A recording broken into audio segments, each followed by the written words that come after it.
Hello, Augies Worldwide. I'm Dave Kassler, amateur radio call sign KE0OG, here with a rather special Ask Dave video. This is my trip report on my trip to Dayton. And I want to talk about, first of all, a bunch of slides of Dayton so you can get some sort of a feel of what it's like to go to a convention attended by 31,000 attendees.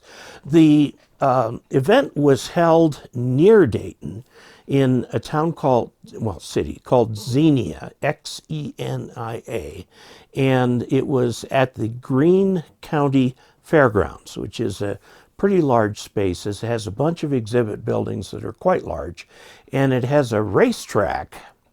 And in the infield of the racetrack is where the swap meet was held. And you'll see pictures of that. You'll see pictures of the many, many different vendors. I also spent some time at the ARRL booth doing meet and greet. And of course, throughout the time that I was walking around, I must have shaken the hands of 200 Augies. People who came up to me and offered their hand and said thank you, and we had a nice little chat. It was really quite an experience. So I've made a little slideshow about that, and I'd like to first show the slideshow and then show a couple goodies that I came home with that I purchased with channel funds. And the main item that I've got to show you is really cool. Okay, so let's go through the slideshow. So we're going to start the slideshow. As we see, there were vendors there of all kinds. These are giant transmitting vacuum tubes.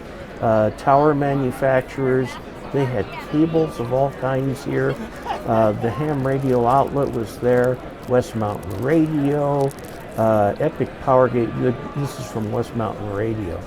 And people of all kinds from every different place. These vendors brought stock with them. They weren't just showing these things off. You could actually buy stuff there. Buddy Pohl makes nice portable antennas. This is Tower Electronics. They have millions of little goodies. I bought some coax adapters there. This diamond antenna and arrow antennas are big. Quicksilver makes a number of adapters.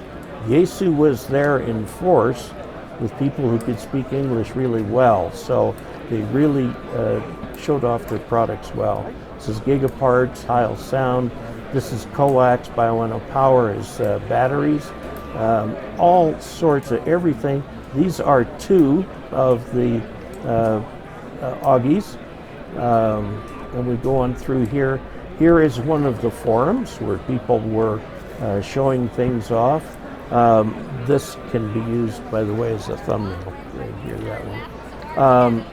Hamcation is another event. Hamfest, another event. SKCC is for Morse code, slow-speed Morse code. And they gave away prizes throughout the day. Bird walk meters were available there. Here's two Augies who wanted their picture taken with me. You can have QSL cards printed. Now outside they had all kinds of place for food and drink.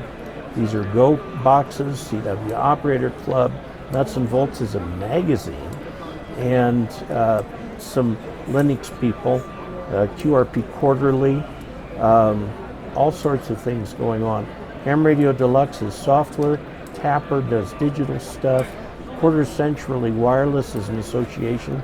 Here's an example of a non-technical one. And there you see Mars, and Pete Brothers who make stuff. Here is Ham Radio Crash Course. Josh Nash. Tentech was there again with more equipment.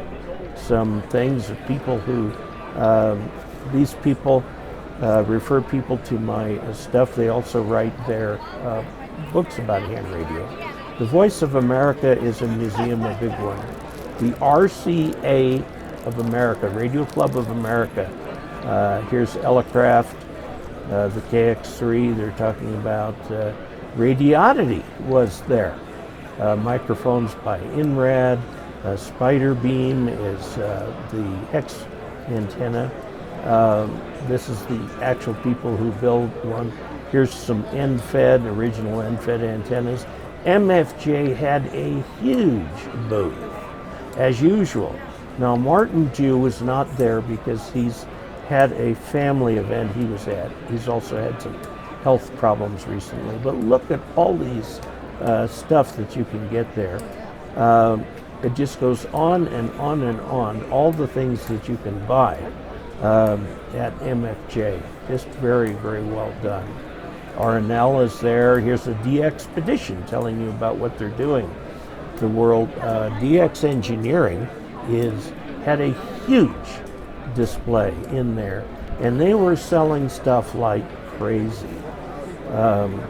They sell the butternut verticals now.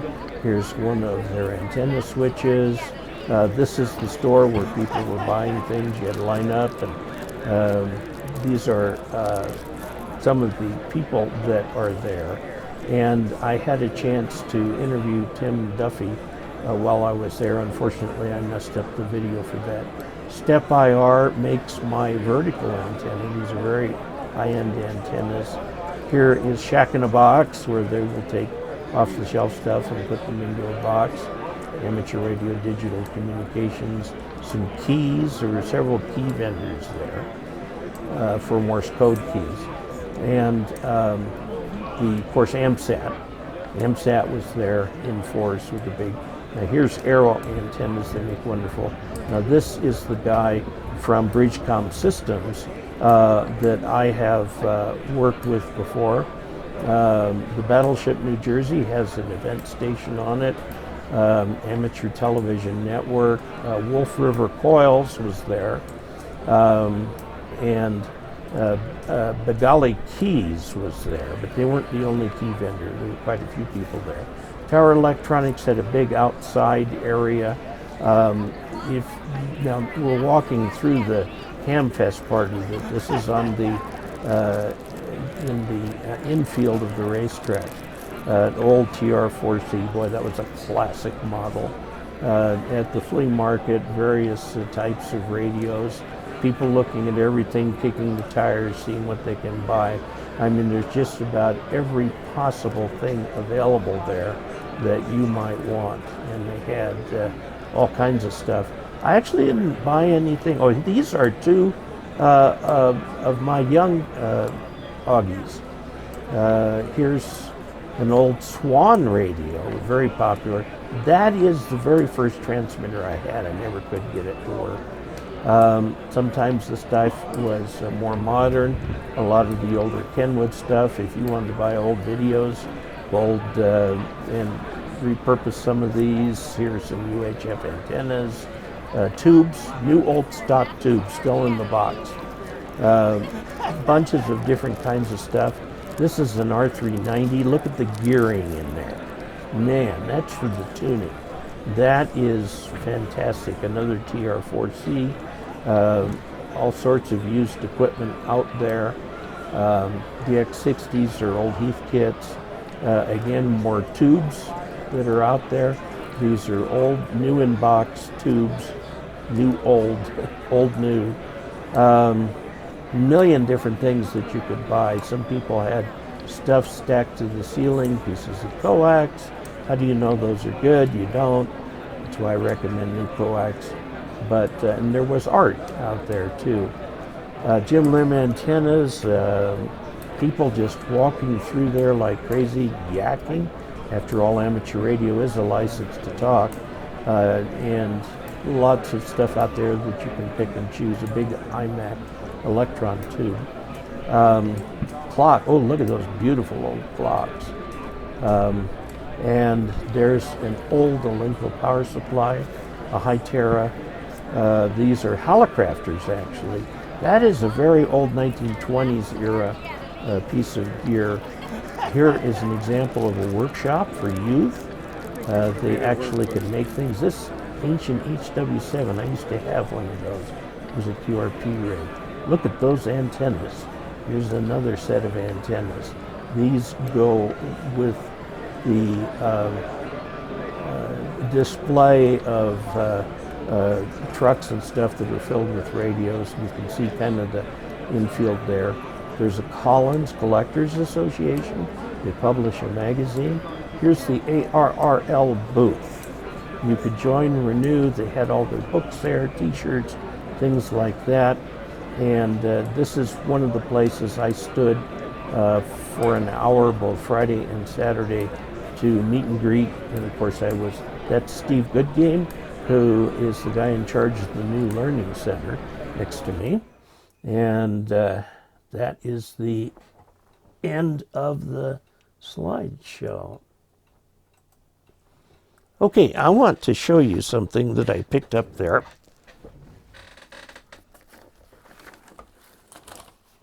This is totally cool.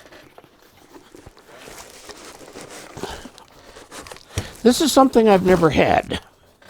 I've had straight keys. I've had iambic paddles. This is a modern Vibroplex, and it's a key. You push it this way, it makes dashes. You push it this way, and the vibrating arm just makes dots, makes a string of dots. It needs to be leveled to work properly. And there are all kinds of things that you do to adjust it, 16 million adjustments. So I'm going to get this thing working and see if I can figure out how to use it. This is called a bug. And the reason it's called a bug is because if you look at the symbol right there, it's got a bug in the middle of it. And so people called these things bugs. And these were made over 100 years ago for landline telegraphy to reduce operator fatigue, because you moved your hand sideways instead of up and down. Actually, you're supposed to move your whole forearm up and down. But this could send code very fast, and this was the first mechanical key. Now, there are issues with using them. There's quite a bit of skill required to use them. So this was kind of pricey, but I thought I'd bring it home, show it to you, show how it works, and try getting on the air with it and see what we can do with that right there. So after our Dayton trip, we went up in northern Ohio, saw a Mormon heritage site at the Kirtland Temple in Kirtland, Ohio. We also stopped by DX Engineering on the way back, and we stopped at a marvelous store called Lehman's, which has just about every off-grid thing that you can look for, including wood stoves and so on, all brand new, all available. So it was a wonderful trip. The trip was paid for with channel funds, so thank you very much for providing the channel funds. I hope that I have given you a little bit of an overview of what it's like to go to the biggest ham radio convention in the world with over 31,000 attendees. It was fantastic. Please be sure to check out dcasler.com/support for different ways that you can help put something into those channel funds so I can use it for things like this, and also pay my assistants in bringing these videos. Also go to dcasler.com/giveaway for what our monthly giveaway is, which changes every month. And until we next meet, 73.